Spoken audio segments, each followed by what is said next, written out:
Will the LA Kings show the consistency of a top-level team? We discuss that and more on this edition of Locked On LA Kings.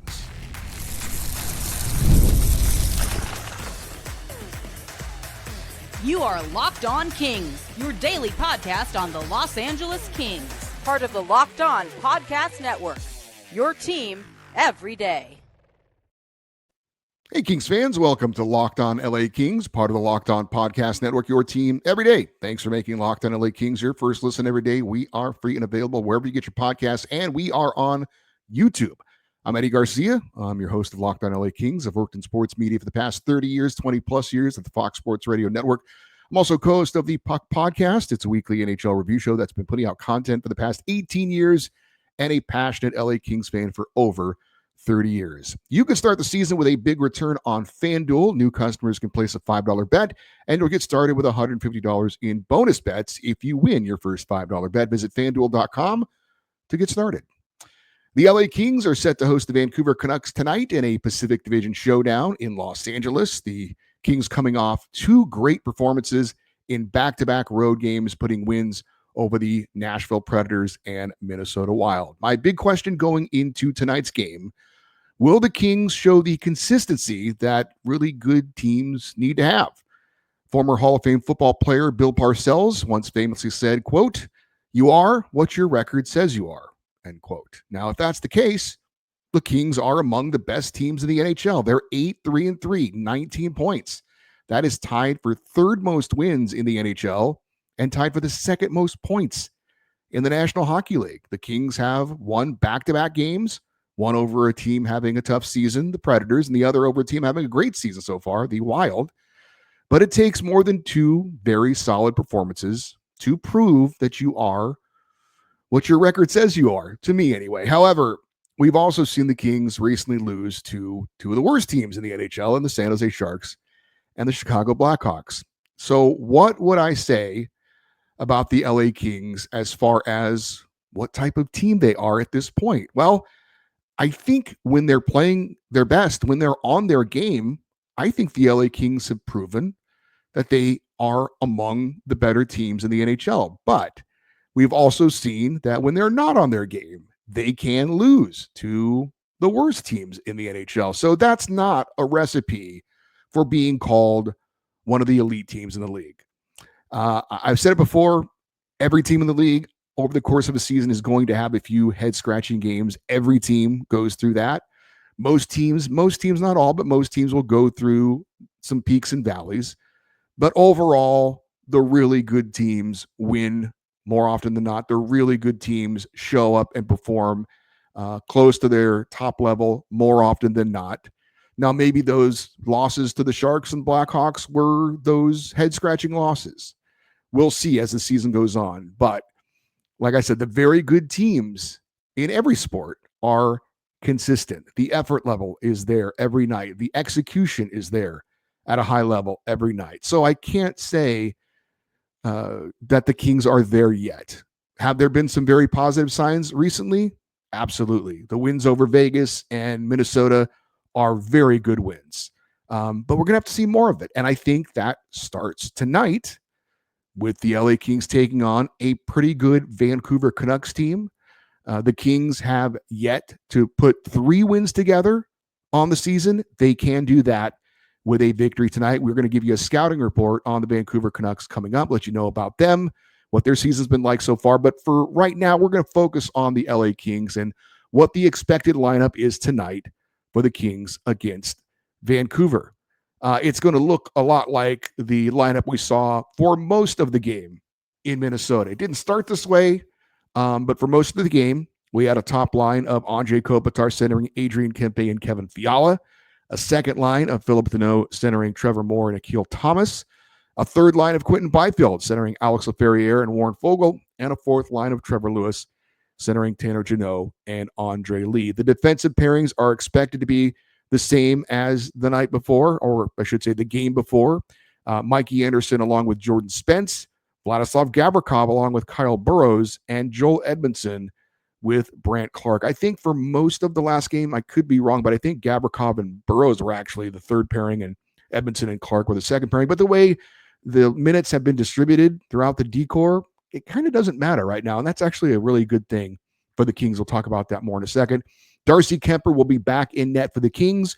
He got the win in Nashville, took the night off the next night against Minnesota. David Riddick gets the win against the Wild, and now it's Darcy Kemper, the Kings' number one goalie, back in net. The healthy scratches are Alex Turcotte, Andreas Englund, and Caleb Jones. Healthy scratch in air quotes on Alex Turcotte. We'll have an update on him coming up, and it seems to be good news. I like this lineup. Kevin Fiala on the top line certainly gives the Kings a very dangerous top line. I don't know that that's been the case necessarily all season, at least, from the eye test. But Kopitar, Fiala, and Kempe, that's three pretty elite players. That's what you kind of expect your top line to be. But I like the lineup. And look, obviously hockey is very much a team sport. And for a team to be playing well, everybody needs to be pulling their own weight. That said, I don't think it's out of line to say that at least recently, as Kevin Fiala goes, so go the LA Kings. And it was kind of part of the reason why I was calling Kevin Fiala out earlier in the season, because he wasn't playing up to the standard, and the Kings obviously need him playing up to his standard to be playing well. And that's been the case of late. The Kings have played their best hockey when Kevin Fiala has played his best hockey. Lately, he's been staying out of the box. He's been very active. He's been flying around the ice. He's getting the attention of the opponent, and he's obviously been directly involved in scoring plays. Now, I wouldn't go so far as to say Kevin Fiala is the MVP of the team, but it does seem like when he's on his game, the Kings are a much more dangerous team, and when he's not, they're not as dangerous.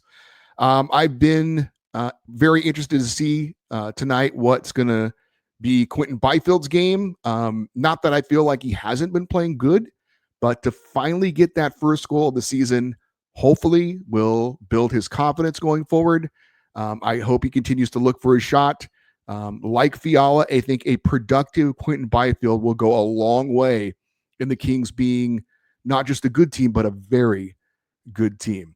Also been talking about it a lot lately, but it's worth talking about again. The Kings penalty kill has been excellent of late. I think it's been a big factor in these last couple of wins. They've killed off 18 of the last 19 power plays coming into the game tonight against Vancouver. And that improvement on the penalty kill, I think, has been a big factor in taking momentum away from other teams and also injecting some momentum in for the Kings as well. Plus, the Kings are still taking some penalties. That's going to be expected. It's going to happen. But I think they have done a bit of a better job in not taking bad penalties or taking penalties at the wrong time, taking penalties like early in a game that can really affect the way you start. I also love the defensive core and how it's really rounded into form. I think there were definitely some growing pains earlier in the year as the Kings were adjusting to life without Drew Doughty. But I think overall, the entire unit, and I'm talking about, guys like Kyle Burrows and Andreas Englund and Caleb Jones, and they've been asked to come in and play a little bit. I think the whole unit, all of them, have really rounded into a solid unit. Now, nobody's going to probably pick out anyone of the group at this point and say that's an elite individual defenseman.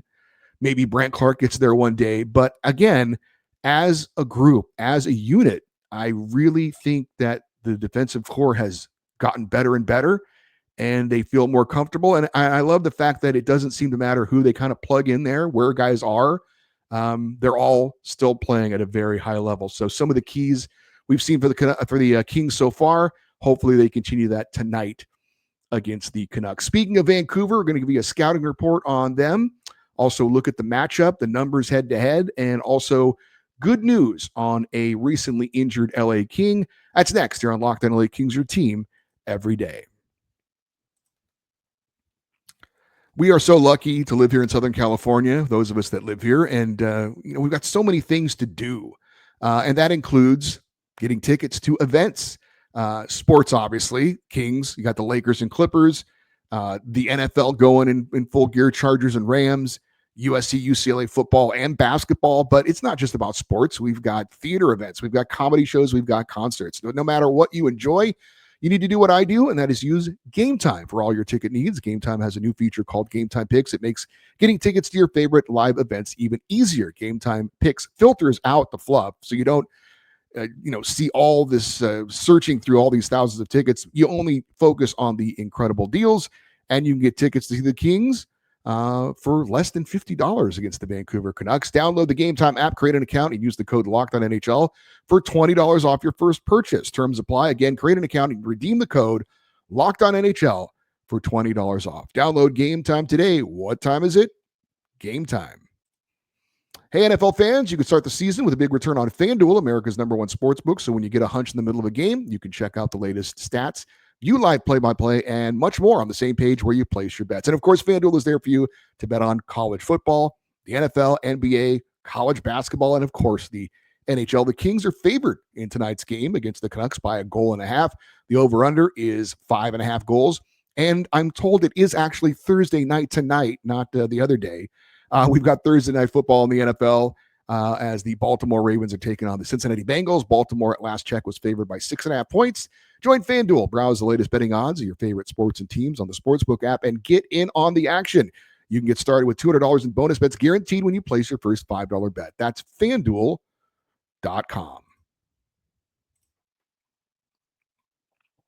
All right, as mentioned, the Kings back in action tonight at home, taking on the Vancouver Canucks after those back-to-back road wins in Nashville and Minnesota.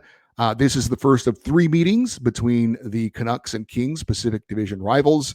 And the Kings, again, are looking for their first 3-game winning streak of the season. Kings check in with a record of 8-3-3. That's second in the Pacific Division, third in the Western Conference, and fourth in the NHL with 19 points. Vancouver, 6-2-3 on the year, 15 points in 11 games. Vancouver is looking to sweep their California road trip. They've already got wins over San Jose and Anaheim and looking to get a win in LA. Hopefully that doesn't happen. The Kings are led by Anze Kopitar, who's got 15 points, while Alex Laferriere is leading goal scorer with 8. Kevin Fiala, Adrian Kempe, and defenseman Brant Clark all have chipped in with 12 points. The Canucks are led by their defenseman, Quinn Hughes, who's their leading scorer with 12 points. Brock Besser is the team's leading goal scorer with 6. Besser has 11 points, while JT Miller and Connor Garland each have 10 points on the season. Kings returning to #1 goalie Darcy Kemper, who checks in with a 4-0-2 record. So LA has 11 points with Darcy Kemper in net so far this year. I think it's 11 out of 13 possible points. His save percentage keeps improving. I know he got hurt by that Ottawa game where he allowed 8 goals. That's going to do it. But right now, he's almost at 900 for a save percentage at 899. The goals against average improving at 2.67. He has won 9 of his last 11 starts against the Vancouver Canucks. As for Vancouver, they've had their issues in net last season and still this season. They are still without their #1 goalie, Thatcher Demko. However, Kevin Lankinen, who's a bit of a journeyman, has been very strong in his place. Lankinen checks in with a 6-0-2 record, a 9.23 save percentage, and a 2.09 goals against average. Those are very strong numbers for the backup Canucks netminder. Checking the matchup by the numbers, Kings check in 12th in the NHL in goals per game at 3.36. The Canucks are 14th. They're averaging 3.18 goals per game. Kings are 8th in the NHL in allowing goals per game, 2.86, as they keep getting better and better in that category. Canucks are 10th in the league, allowing exactly 3 goals per game. The Kings power play, 21st in the NHL, operating at 17%. Vancouver is 22nd in the NHL at 16.7%. The Kings penalty kill ever improving, 15th in the league, but lately they're certainly much better than that. They're killing off 80% of the penalties against. Canucks are 13th in the NHL at 82.4%. As for the Vancouver Canucks, they are the reigning Pacific Division champs after a big season a year ago where they posted 109 points. Vancouver expected to be a playoff team again this season. As mentioned, the Canucks come into this game 3rd in the Pacific Division, and they are currently looking up at the LA Kings and the Vegas Golden Knights, but looking to gain some ground. Kings are currently tied in points with Vegas for the Pacific Division lead. However, the Golden Knights currently hold the top spot because they beat the Oilers last night, and that gave them one extra win in regulation than the Kings have, and they've also played one fewer game than the LA Kings have at this point. How about some keys to victory for the LA Kings in the game tonight against Vancouver? I think the number one key for the Kings continue to be defense first. Obviously, goal scoring is always going to be important, but the Kings defense, I talked about the defensive core, but as a team, great job in both the last two games against Nashville and Minnesota. Just great team defense, everybody contributing, everybody looking to defend, everybody taking care of their area. So team defense first. The number two key for the Kings tonight, keep the penalty kill a factor. I mentioned it. It's been a big deal lately, taking momentum away from other teams and giving the Kings momentum. The PK for LA has been wonderful of late and growing in confidence. You can see it on the ice. And number three, stay blue collar in front of the net. We talked about in the Minnesota game, their goaltender was having a very good start to the season.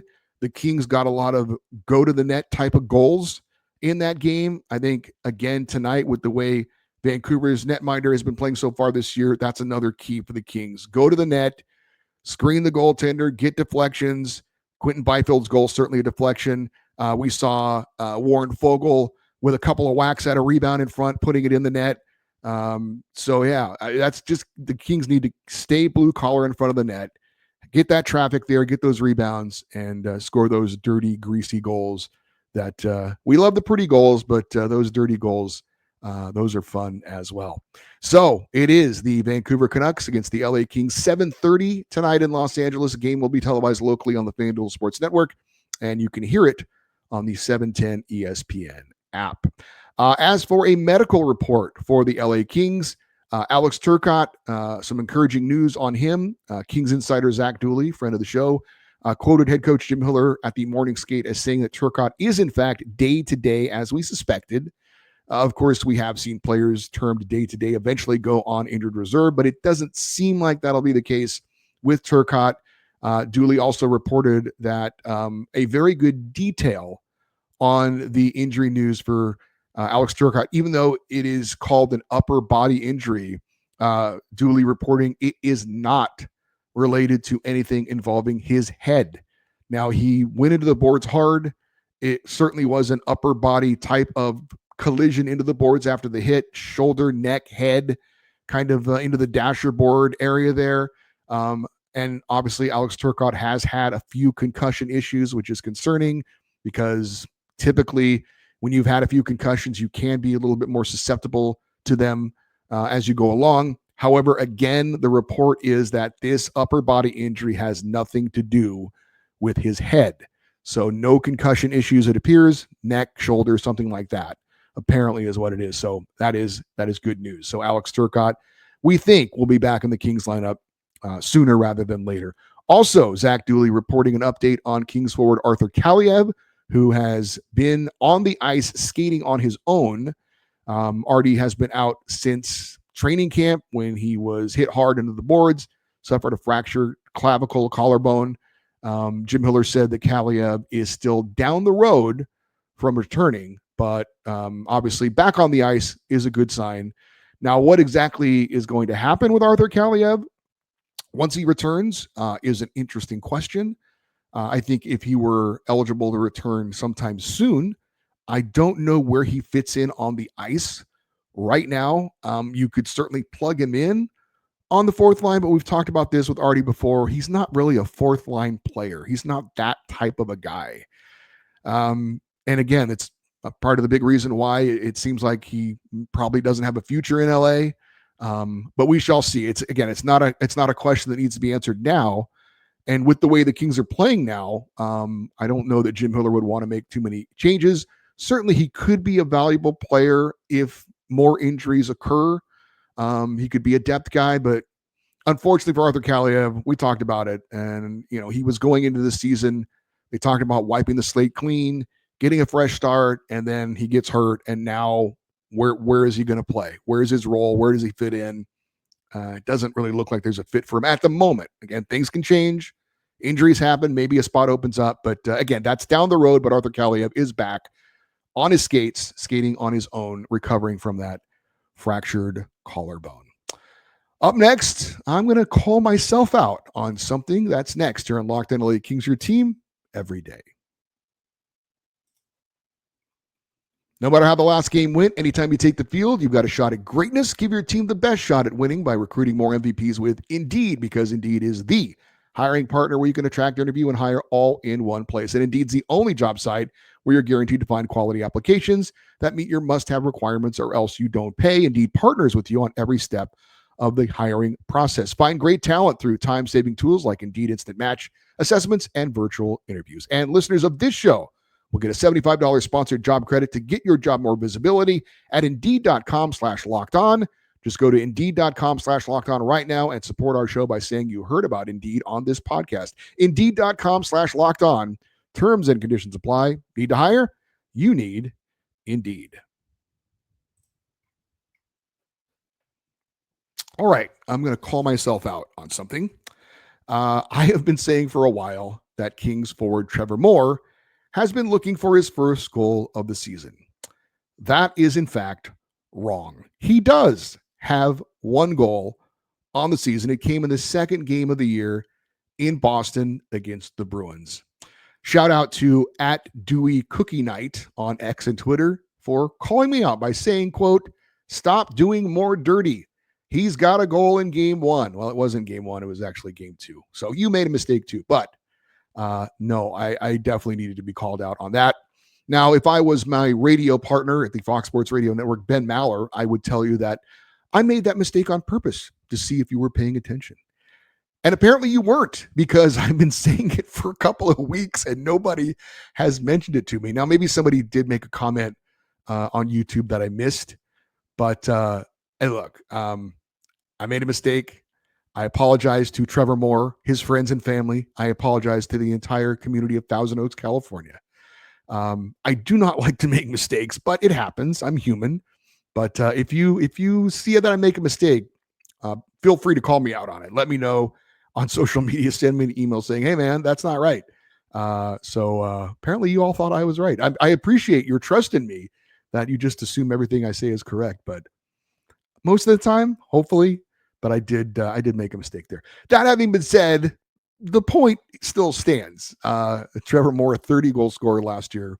He's gone 12 games now without a goal after that goal in the second game of the season. So hopefully Trevor Moore gets going. We've seen a goal from Quentin Byfield. Would be great to see a goal from Trevor Moore tonight. But in fact, he does have one goal on the season. My bad. We do have a quick Reign report, checking in on the Kings AHL affiliate in Ontario. The Reign won their third game in a row last night with an 8-4 victory over the Abbotsford Canucks. So hopefully we saw the Kings AHL team beat the Canucks AHL team. Hopefully we see the Kings NHL team beat the Canucks NHL team tonight. The Reign had 4 different players score goals in the opening period of that win. Samuel Fagemo, Taylor Ward, Charles Hudon, and Jeff Mallett all lighting the lamp. Hudon would score again in the second period, while Tyler Madden and Jack Studnicka scored in the third period, as did Samuel Fagemo as well. So he gets 2 goals in the 8-4 victory. Tyler Madden, Samuel Fagemo, and Jeff Mallett all had 3-point nights.